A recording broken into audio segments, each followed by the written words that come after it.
the otherwise good name of the police is protected because there is someone dealing with this matter. I thank you, Mr. Speaker. Senator Ross. Thank you, Mr. Speaker, for giving me this opportunity. Just to add my voice to the already very many voices speaking on this matter of insecurity. Insecurity is a very big component of any society, and it is a problem all over the world. Mr. Speaker, it's so disheartening that the insecurity that we have in this country, I mean, most of the time it is instigated by us, by the people themselves. Because if it's not about the land, it's about politics, it's about the cattle, it's about each and every one of us. But Mr. Speaker, what is more disheartening is that insecurity now, it has escalated from the villages to, say, to the provinces, villages, and now it is with us in our homes. What has happened to this Cherono in Nakuru County is not one thing that you even want to imagine.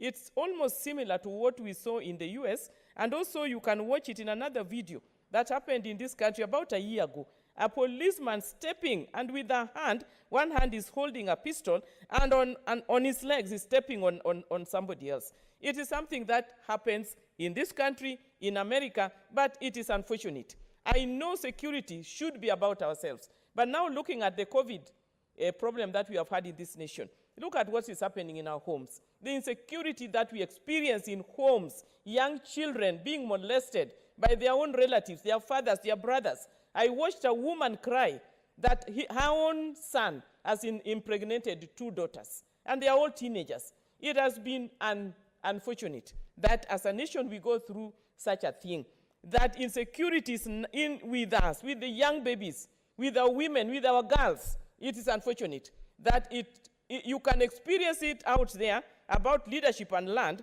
but you also experience it in our homes with the people that should give us security.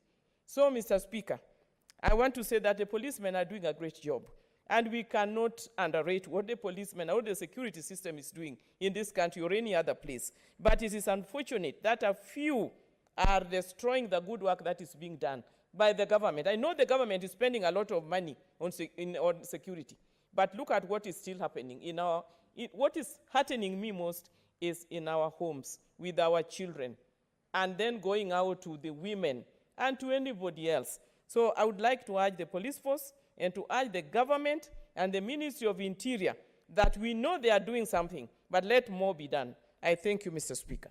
Senator Sakaja. Mr. Speaker, thank you. Senator Naomi Shionga has brought an important statement.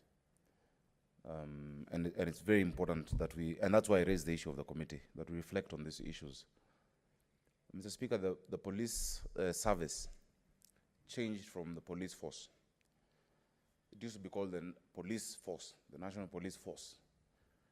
It changed and became the National Police Service, meaning it was now about, or it should be about, utumishi kwa wote, in quotes. Mr. Speaker, the Inspector General has really been trying to reform the police, and we must give him accolades, starting from the former, from Boynet, and now Mutiambai. Yesterday, in fact, he was online, talking to Kenyans about the issues there. There are few rotten elements within the police force. And Mr. Speaker, we shouldn't do a mob lynching of the entire police force, police service, because there are very many good officers in this country, extremely good. These are people who put their lives on the line for us. These are people who risk their lives daily. Many of them, Mr. Speaker, don't live in a dignity, in a life of dignity that is commensurate to the sacrifice they make for this country. But there are few of them within the police force who are giving that police service, rather, a very bad name. Mr. Speaker, a few months ago, I brought a statement here about Yasin Moyo, a 13-year-old boy who was killed in Kiamaiko.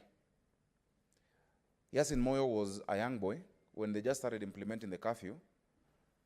At the balcony of his home. Mr. Speaker, when your children are at home, you know they are at the safest place they can be.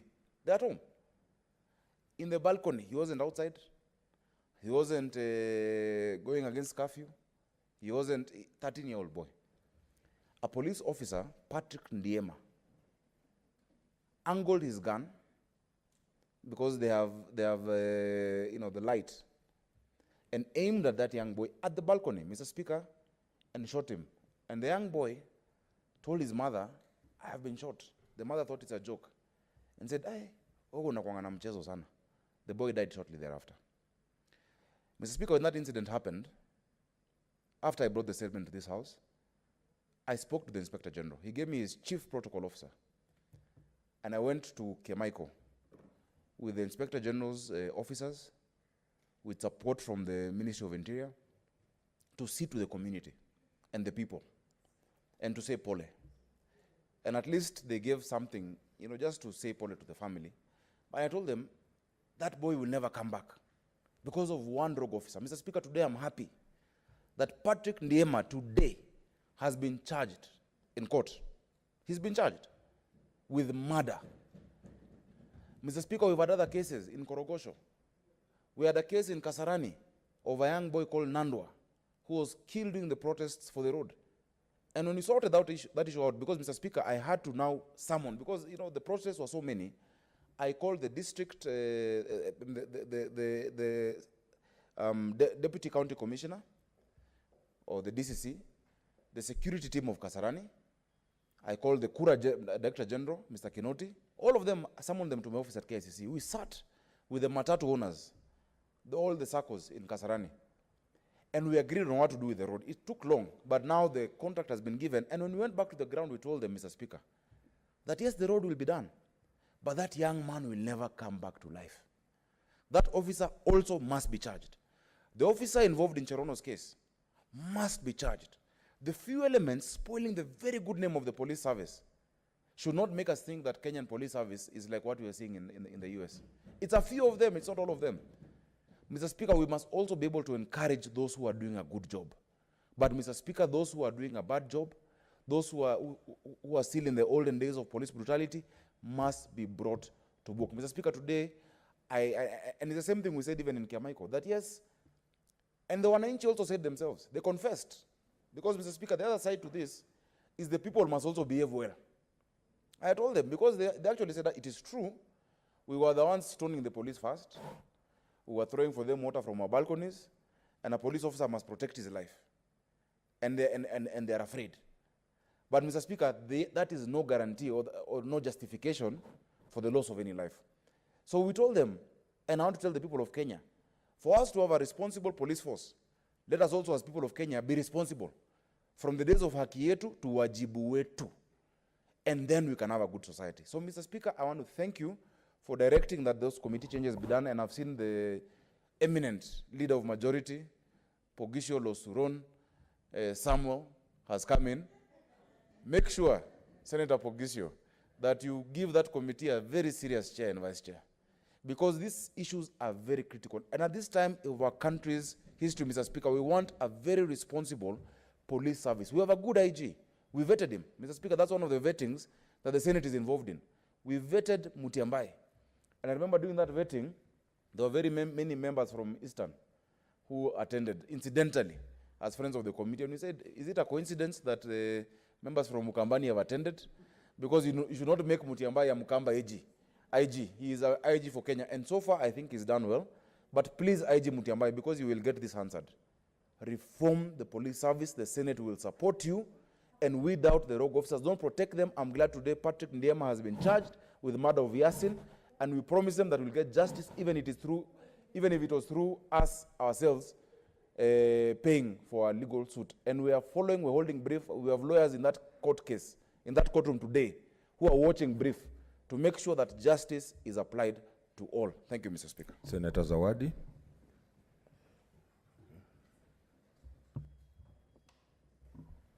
Asante Mheshimiwa Spika. Nami vile vile nimesimama pia nikiunga mkono wenzangu kwa yale wanaojadili kwamba polisi tumekosa haki ama tumekosa imani kwa polisi. Na si kwamba ni polisi wote kama vile wenzangu wanavyozungumzia, lakini kusema ukweli nidhamu imekosekana mahali fulani. Kuna utepetevu mahali fulani katika idara ya polisi ambapo wengi tumekosa imani nao. Ni juzi tu nikiwa naenda nyumbani Kilifi, nikifika Kilifi kabla sijaingia nyumbani ilikuwa ni jioni, inapata kama saa 2 na saa 3 ilikuwa karibu. na sasa tunaona kwamba kuna sheria ya kwamba saa 3 watu wako manyumbani. Nikiwa sijaingia kwa nyumba ndio ninaelekea kumeshika barabara kwenda nyumbani, nilikuta polisi wakifukuza mtu. Na huyo mtu alipita kwa mbele ya hiyo gari ambayo nilikuwa niko ndani. Ikasimamishwa ghafla hiyo gari na nikashuka. Niliposhuka nikasimamisha hiyo polisi walikuwa wanafukuza huyo mtu. Nikamwambia, kwa nini mnamfukuza? Tunamfukuza kwa sababu sisi saa hii saa 3 inakaribia na bado wako kwa njia. Na venye mmemfukuza na amepita hivyo mbio kwa gari. Kama gari ingemgonga ni vipi ungekuwa umemsaidia na hiyo sheria ambayo iko? Kwa nini mfukuze mtu? Kwa nini msipeane hiyo ufahamisho watu wajue? Ndio huko watu wanajua, na hata kama mtu amekosa hiyo ufahamisho na mtu anakimbia, ni kumaanisha kwamba amejua kwamba amekosea na anakimbia ili kufika nyumbani kabla ile sheria haijampata kwa njia. Lakini bado wanachukua sheria mikononi mwao, polisi wanafanya vile wanataka. Na mimi nikiwa natoka Kilifi, kule ni sehemu ya bahari na kuna maji. Na kuna msemo ambao unasema, ni kweli sio polisi wote, lakini msemo huu unasema, nishike samaki 10, nishike samaki 1. Harufu yangu ni ile ile ya samaki. Haitasema ati harufu yangu nimeshika samaki 1 ama samaki 10. Itakuwa harufu ni ile ile. Kwa hivyo polisi wawe wazuri wawe vipi, lakini sisi tumekosa imani na polisi, idara yao imeoza na kuna utepetevu wa nidhamu na kuchukuliwe haki kutoka kwao. Kwa sababu hata wao nao akiuliwa mmoja na jamii, utaona police force yote inatoka na kupiga watu wao mtaa mzima kulaliki, ati askari wao mmoja alipigwa. Lakini wanaua watu wetu kila siku na hakuna kitu kinafanyika. Ni mmoja katika askari 100 ndio utaona kuna sheria imechukuliwa dhidi yake, lakini wengi wanapotelea. Mwingine anaondolewa transfer, anapelekwa mahali pengine, anaolewa mahali alikuwa amefanya makosa. Ni makosa, Mheshimiwa Spika. Ukishika samaki 1, samaki 10, harufu ni ile ile. Polisi wawe na nidhamu. Senator Falhada, then Musuruve, we conclude. Thank you, Mr. Speaker, for giving me this opportunity to add my voice on the important statement brought by my colleague, Senator Shionga. This is a really, really sad situation. Police brutality is worldwide. It's not something that is new, Mr. Speaker. In this case of this poor woman, when she was tied to the motorbike and was dragged along the town, it reminds me of South Africa when they were committing the xenophobic act, where they tie people and ban them. But in this situation, this woman should have justice. Justice must be done for this poor woman who was dragged and tied to a motorbike, and her clothes were torn apart, her privates were showing. It is really, really sad. And I need justice to be done for this woman. Thank you, Mr. Speaker. Okay, Senator Musuruve, then Senator Susan Kihika, we conclude. Thank you, Honorable Speaker, for giving me an opportunity to support this statement. And I want to congratulate Senator Naomi Shionga for coming up with this statement. And indeed, Honorable Speaker, the police officer who did this act came out strongly as being brutal, callous, feelingless. He had no feelings at all. And it is unfortunate that even when he was doing that, the public around him were also watching.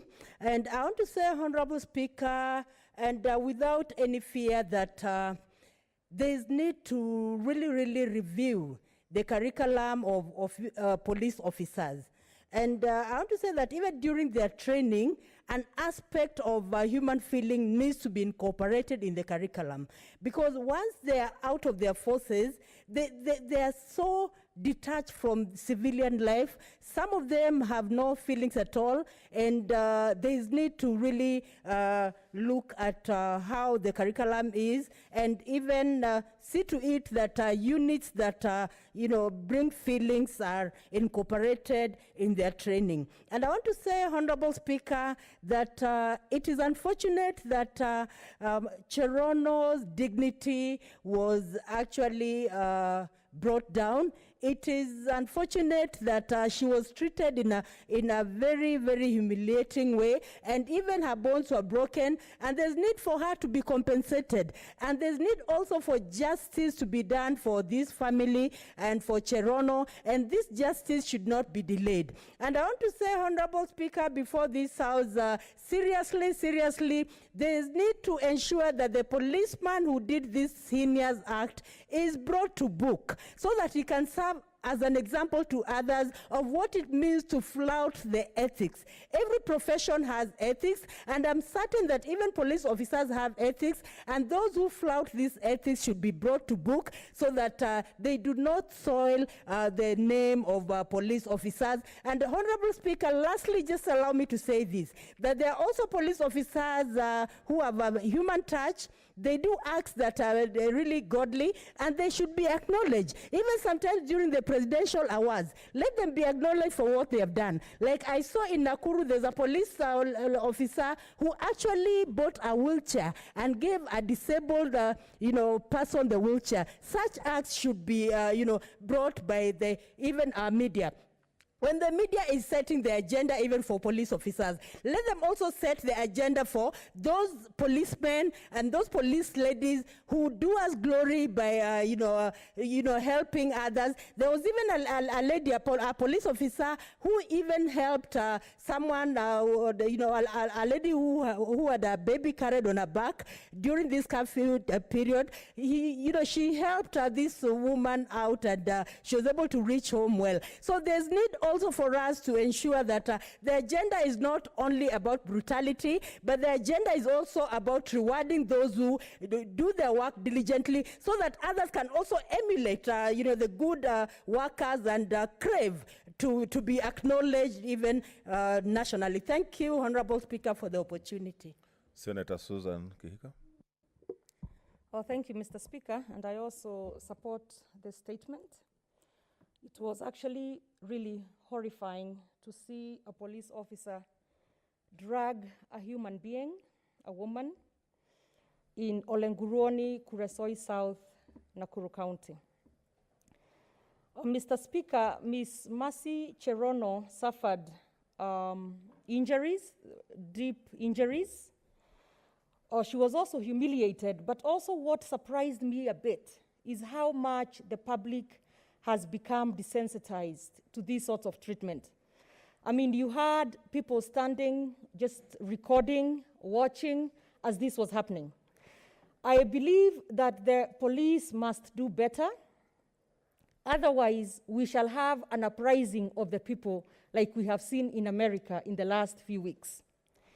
Police brutality has been going on for a while. I actually remember bringing a statement some time back when a member of parliament for Nakuru Town East, Mheshimiwa Honorable Gikaria, was assaulted horribly by police officers until he became unconscious a few months ago. So saying this, but also recognizing and acknowledging that there are good police officers in the police force. But the actions of the few rotten, bad police officers are really eroding public confidence in law enforcement in the country. So we must have better training, better sensitization of these police officers, and to their superiors, changing the color of uniform does not equal reform in the police force. So we must see better, and we must have better training. And with the continued assault of citizens of Kenya, like we saw even at the beginning of Corona, with the curfews and all, we have witnessed over time a lot of police brutality. This will eventually make it untenable to support the police in this country or to respect them. And this will make the jobs of the good ones very unsafe as well. So I'm also urging that there must be reform. We must see punishment of these involved police officers. They must not be transferred or told to stay home for a few months and then returned back to the force and life goes on as usual. So there must be some holding of some accountability, and we must see justice done for Mercy Cherono. Thank you, Mr. Speaker. Okay, finally, Leader of Majority. Thank you very much, Speaker. Speaker, just to support the statement that has been brought here by a sister who has asked us to talk about this very serious matter, Speaker, of police brutality. Mr. Speaker, the policeman who shot the boy, the young kid who was in the balcony of their house, as narrated by the Nairobi senator, the policeman who dragged this lady called Mercy Cherono, and those who do such heinous things, as have been enumerated here, Speaker, are no different from the policeman who choked George Floyd in the US to death by putting his knee on George's neck and waiting for 8 minutes, Mr. Speaker, for a man to die and would not believe that he had died. That same policeman in the US was charged with second-degree murder. Why not? Any policeman who kills a person. And Mr. Speaker, if they have a situation where they have been proved to be guilty, Mr. Speaker, I think they should just face the law. But on the other hand, Mr. Speaker, we must celebrate that our police force is undergoing reform. We must celebrate that. I think, Mr. Speaker, what our duty is as a House is to ensure that money goes to the police force or the police service for reforms. Because, Mr. Speaker, as human beings, you have bad ones and you have good ones. And many examples of good police have been shared in this House, Mr. Speaker. And I remember one policewoman, Mr. Speaker, who is in a very remote place in Marakwet. You have heard of her story, Mr. Speaker, who makes face masks and distributes them for free. And she goes around giving them for free. Those are people we should celebrate. But, Mr. Speaker, I think we need to emphasize the need for a police reform, not only here. A police reform needs to be done everywhere in the world, but for our country. We think, Mr. Speaker, because now, Mr. Speaker, we are hiring better educated people to join the police force. They can be trained even in ICT, they can be trained in psychology, they can be trained in different ways to deal with human beings. Mr. Speaker, I think we have a chance here to reform the police service. And so I think just that while we condemn these few ones, we must also, Mr. Speaker, think, how do we help those that can help our people? Because we need the police everywhere, we need them. They are a helpful service to us. And so, Mr. Speaker, while we hope that these bad ones can be brought to book, we also hope that we can vote more monies and help those that can be trained, Mr. Speaker, to be better police. Thank you, Mr. Speaker. Okay, Honorable Senators, because of the importance of the ad hoc committee report, I will rearrange the order paper kidogo so that we call the chair ad hoc committee on COVID-19 situation. That's under standing order number 51-1. Then time allowing, we'll come back. Senator Sakaja. Thank you very much, Mr. Speaker. Mr. Speaker, I rise pursuant to Standing Order 51-1 to make a statement relating matters for which the ad hoc committee is responsible, which is namely the consideration of several requests for statements directed to this committee, the ad hoc committee on the COVID-19 situation. Mr. Speaker, there are a few, and I'll go very quickly. The first statement, Mr. Speaker, was on the dismissal and demotion of Dr. Joel Lutomia from the position of Director, Center for Virus Research at the Kenya Medical Research Institute. This statement was sought by Senator Malala and Senator Were, who is here, a very strong member from ANC. In the statement, the two senators sought to find out, among others, the reasons for the demotion of Dr. Lutomia from his position and whether due process was followed. We wrote to the ministry, we received a written response on the 26th. In the response, the ministry stated that Dr. Lutomia had not been sacked, but had been relieved from that specific position of Deputy Director and Head of Center for Virus Research, and it was attributed to an alleged delay in collecting and transmitting COVID-19 test results from all Cambridge testing centers to the Ministry of Health on time. The ministry further indicated that Dr. Lutomia was due to present his side of view to the Human Resource Committee of the Kemri Board. Mr. Speaker, we consider this matter, and we invited both Senator Melala and Senator Were. We heard from Dr. Lutomia on the circumstances himself. We actually invited him. The guy was fired, or rather demoted. And the detailed response has been shared with both senators. Mr. Speaker, the preliminary observations of the committee is as follows. That the demotion of Dr. Lutomia was carried out in a rushed and unprocedural manner, did not comply with provisions of the Constitution, the Fair Administrative Action Act number 5 of 2015, as well as various guidelines, protocols, and manuals governing disciplinary action. Without going into details of those allegations, Mr. Speaker, we heard that on the material day, Dr. Lutomia was alleged to have delayed collation and transmission of test results to the Ministry of Health, and by evening of the same day, he had been dismissed from his position. He was neither given the opportunity to be heard, nor taken through a disciplinary process before the decision to dismiss him from the position was made. This was despite the officer having had an illustrious career at Kemri before the said incident, without having any performance or disciplinary issue raised against him. Mr. Speaker, because of this, we've invited the Cabinet Secretary, Ministry for Health, and the Director General of Kemri to a meeting with the committee on Thursday. And I want to invite Senator Malala and Senator Were to join us in this said meeting. Mr. Speaker, as we've said before, this is the time during the fight against COVID for us to encourage, for us to support our frontline workers, not to embitter them and not to discourage them. And Mr. Speaker, during this time, it is time for us to really give them team morale, for us to really support what they're doing. So anyway, we will meet them, and Senator Were, please attend this meeting online. I'll send you the details, as well as Senator Malala. There was a question, Mr. Speaker, by Senator Enoch Wambua on restriction of movement of persons and related measures in and out of Nairobi metropolitan area. The senator sought to find out the criteria used to determine the location of roadblocks in effecting the restriction of movement into and out of Nairobi metropolitan area. This was on account of ensuring continuity in operations of factories and other industries located along Mombasa and Kangundo roads, which depend on workers who reside outside the Nairobi metropolitan. We wrote to the Ministry of Interior and received a written response on the 26th of May. In the response, the ministry stated that the location was informed by the need to contain as much as possible the population of the metropolitan area. Mr. Speaker, we considered this matter during a sitting on the 5th of June, during which Senator Wambua himself was present in our committee. And arising for this, we resolved to engage further the Ministry of Interior on this issue, and Senator Wambua was in agreement, unless he says otherwise, and he's not present. So he shall hold his peace, but we shall still engage him on this issue.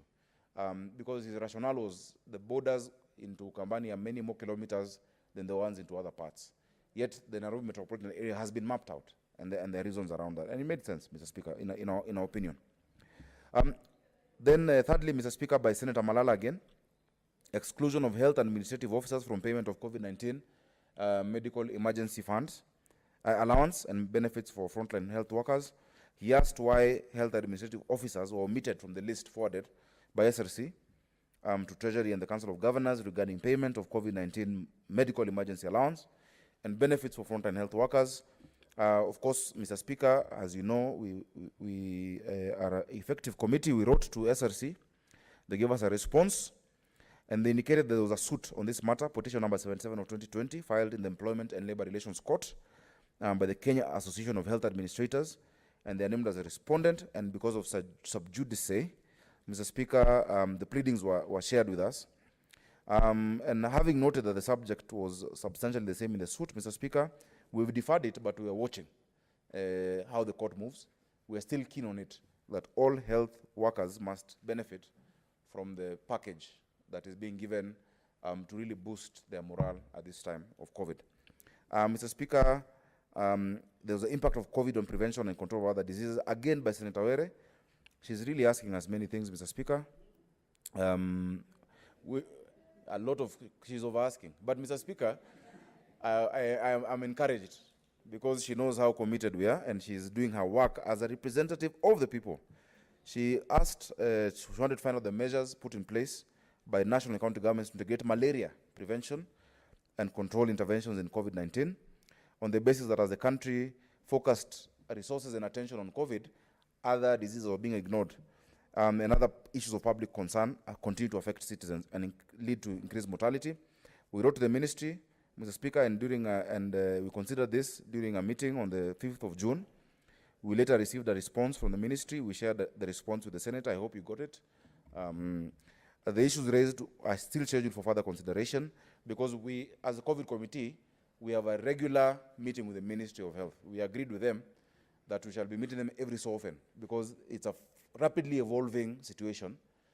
Instead of just calling them once, you know, in a week, in 2 weeks, things change. So we are having very good relations, and I want to thank you, Mr. Speaker, because the liaison there is one Rose Mudibo, who was my clerk in the Committee of Security, and now she is in the Ministry of Health. So she is still as effective as she was when she was here, and we're getting a lot of support from the ministry. And she's been seconded by Parliament. And this minister is also a former senator, so we are really doing well. Mr. Speaker, lastly, okay, not lastly, second last, there was an issue on challenges experienced in Isiolo County. Senator Dulo is here regarding COVID preparedness. She sought to ascertain legitimacy of launch of 13 ICU beds and HDU beds by the county government and preparedness and expenditure incurred by the county government in responding to COVID-19. We considered this matter on the 5th of June, Mr. Speaker, and Senator Dulo was present. Then, noting the nature of information, Mr. Speaker, we resolved to actually go to Isiolo and Meru. And Mr. Speaker, we went. The COVID committee went to Isiolo County with Senator Dulo, together with the members of the committee. We had a very good number. We also went to Meru. During the committee, we met with human rights defenders from Isiolo, who recorded the movement of equipment from Galaxy Hospital, a private hospital, to Isiolo County Referral Hospital. We reviewed the evidence presented by the citizens, had testimonies for them. Then we met with the representatives of frontline health workers, the doctors themselves. We listened to the issues. And then we met with the governor and the county commissioner, as well as the entire team from Isiolo, Mr. Speaker. We've analyzed those issues that arose from this visit. We've written to the county governor again to respond to some of those specific issues. And also, Mr. Speaker, we'll be meeting the governor this week to now give his full responses. Because, Mr. Speaker, because of the day, how it was planned, we didn't fully finish by evening, even by the time we went to the hospital, Senator Dulo. So we want them to give us the documentation of each and every expenditure, where they got the beds from, the equipment from. Incidentally, we actually saw there was ICU equipment and there were beds. Meru County does not have. And Meru is a big brother of Isiolo. But still, we want to know that everything was done properly. Mr. Speaker, we gave a report in this House that every county government will be sending monthly expenditure reports on COVID-19 to this House. Every county government must give us expenditure reports during this time, and even the national government. Because during this time, Mr. Speaker, many people are using the loophole of emergency procurement to actually engage in games. So, Mr. Speaker, we'll be meeting the governor, and I invite again Senator Dulo. Senator Abshiro is a member of the committee, and anybody interested as well, from Meru and Isiolo, to come and join us in that meeting. Again, Senator Were, Mr. Speaker. Again, on welfare support for unionizable employees affected by COVID, Senator Were is overworking. She sought to find out the amount contributed towards the funds by COTU, the Central Organization of Trade Unions, and its 41 affiliate unions, and how the said funds have been applied. Mr. Speaker, we have written to COTU. We're waiting for the response, and we'll present an exhaustive, substantive report during the next sitting, and we'll invite again Senator Were. Maybe you should just be a member of our committee, Senator Were. What's your point of order, Senator Were? Thank you, Mr. Speaker. I want to thank Senator Sakaja for the good work they are doing, and more questions will be coming, so do not get tired of my overwork.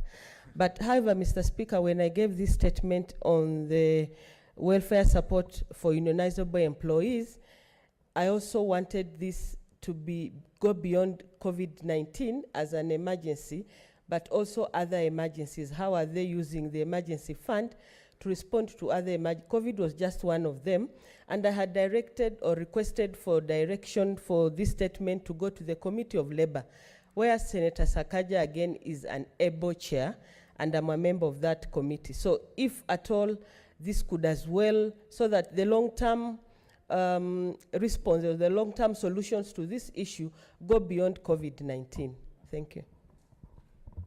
Thank you, Mr. Speaker, thank you. And I just want to tell Senator Were that when I say she's overworking, it is disguised praise. She's actually doing an excellent job. So, Mr. Speaker, allow me to speak to the Chair of Labour and agree with the Chair of Labour on, on how to deal with that matter jointly with the Chair of COVID, Mr. Speaker. Incidentally, the Chair of Labour is also Sakaja, so we shall agree today.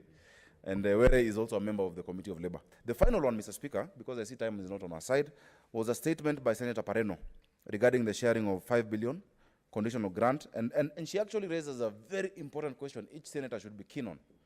She says, Mr. Speaker, the statement that she sought was to find out the criteria used to share the 5 billion grant to county governments towards COVID-19 response, and why consideration was not given to counties with higher COVID-19 incidence, as well as those with underdeveloped healthcare infrastructure. Mr. Speaker, remember I brought a report, the third progress report, and today, and Mr. Speaker, we've done now 8 progress reports. The third one was about the fact on health issues that 27 counties in this country don't have a single ICU facility. So Senator Pareno's question was very key to say, how are we then dividing the 5 billion? We engaged with the Ministry of Health and and Council of Governors, where it was established that the conditional grant was disbursed to counties through the Ministry of Health on the basis of the revenue allocation formula determined by CRA. Mr. Speaker, I think that was poor thinking. And I'm glad the Leader of Majority has listened, because the criteria to give counties money, generally, the one we do here, should not be the same criteria to distribute money during a pandemic. It is not about land, it is not about population, it is not about poverty index or fiscal discipline. It's about dealing with a pandemic. A county like Migori, for instance, or Kajiado, or the border counties might need more allocation, or Busia, than counties which might have bigger populations but are less vulnerable, Mr. Speaker. And so we said that was a bit lazy from the side of government, and we're engaging, because you see the impact of using the existing formula was that some counties that have already recorded very many cases received far lesser allocations than counties which are yet to record a single case. For instance, Mr. Speaker, and I don't know why this example was put, I know Senator Nyandarua might be upset with me, and Isiolo, but they say Isiolo, which has 7 cases, Mr. Speaker, has received 16 million. But Nyandarua, with no case, has received 89 million. Kajiado, which has 177 cases, received 52 million, while Kisii, with 3 cases, Senator Ongeri, has received 156 million. So, 156 without a case, 52 with 177 cases. So really, even if we like our counties, we need to be careful about the rationale. Mr. Speaker, another factor that had to have been considered is the counties hosting level 5 hospitals, which have received conditional grants every year towards improving healthcare infrastructure. Such counties are already far ahead of other counties in terms of infrastructure and facilities in place, and thus priority ought to have been given to counties which are struggling to put up such facilities. So, Mr. Speaker, while the initial grant has already been disbursed of 5 billion, we plan to engage the CS for Health further, the SRC, and Treasury, because there's more money that will be given. We want it to be given in a proper criteria, Mr. Speaker, that looks at the actual need and how we deal with the pandemic, not just the same formula for devolution, Mr. Speaker. Mr. Speaker, by now the committee has done 72 meetings, 72. And Mr. Speaker, what's your point of information, Senator Zani? I need to want to be informed. And I accept. Thank you, Mr. Speaker. I just wanted, and I'm really encouraged by Senator Sakaja's work in getting feedback for this information. I just wanted to find out and maybe probe a bit further about the sort of evidence and proof that you're getting for the expenditure of funds, because I think that's where the rubber meets the road. About the location going there is fine, but we need, if we can get to the details of the proof and even have ways to actually get down to the county and confirm that the money has been used where it's purported to have been used. Thank you, Mr. Speaker. Thank you, Mr. Speaker. Mr. Speaker, Senator Zani is, she's been a lecturer. She's very meticulous. And she used to be a member of my committee. In the last house, I used to chair a committee of senators, but I was in the National Assembly, joint committee. So I know how thorough she can be. Mr. Speaker, your office should facilitate us, because the Senate has resolved, this Senate of the Republic of Kenya has resolved by way of adopting our report, one of our reports, that every county government and the national government will give us a monthly expenditure report on COVID expenditure. So through the office of your office and the clerk, I hope this information has gone to all counties. We started county visits in Isiolo and Meru. We have done a schedule, and I've asked members on our platform to tell us who wants us to go to their counties. We are ready, available, willing, capable, and excited with pomp, pageantry, alacrity to go visit your county to see, while we receive the report and say, okay, Governor Ongwae in Kisii has received this money. He said he's done this. We go with Senator Ongeri and say, has this been done? We go with Senator Pogisho and see what is happening in West Pokot. We go with Senator Falada and see what's happening in, she's Nairobi, but she's Garissa, I think, both. So, because, Mr. Speaker, unless we go physically, and we've clustered the counties into batches of 3 or 5, please accompany us. Let us be able to go. Mr. Speaker, I have finished my statement. I thank you for the support that you continue to give our committee and that senators continue to give our committee, and we will continue to deliver. Our mandate is going to end in the next 2 or 3 months. But meanwhile, be assured of not just reports, but action and proper oversight by the Senate of the Republic of Kenya. Thank you, sir. Thank you so much for the good update. Senator Shionga, what is it?